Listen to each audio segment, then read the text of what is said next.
сізді көріп қалдым. Ол қандай қалың жұрт. Берін қалбай барып оқ. Бері қарап қойыңыздар. Дамы господа, пожалуйста, обращайте внимание вот сюда. Человек, который со мной стоит. Ladies and gentlemen, if it is possible, please pay attention here. I want to give you one example. Hanımlarla canım, eyvah öpeli koymayın. Ne güzel, bir bırak aranızdaç. Hormatlı ağalar, toydun meymanlar. Adilet, Diana, sizler de aranızda.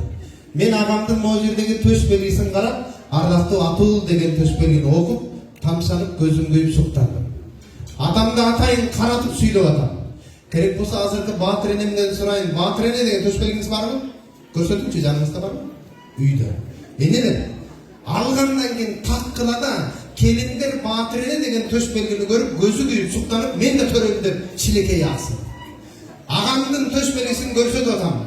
Ай, биздин жаштар азыр телефонун мактанып, аны акча менен сатып алсаң болот. Бирок мына Ардактуу Атул деген наамды акча менен сатып албайсың. Аны үчүн татыктуу жашаш керек. Элдин баары анан кийин Ардактуу Атул деп бул наамды берет экен. Андыктан мына ушул Ардактуу Атул деген наам төш белгилер башка жаштарга да жуксун. Мынауну өрнөк алсак, ушундай нерселерди өрнөк алалы дегим келди. Турар канчага. Андыктан сизге бүгүнкү тойдун эң ардактуу белегин берет. Мына ушул жашта кашым үчүн деп кычырап кийгениңиз үчүн мына 300 стол сизге.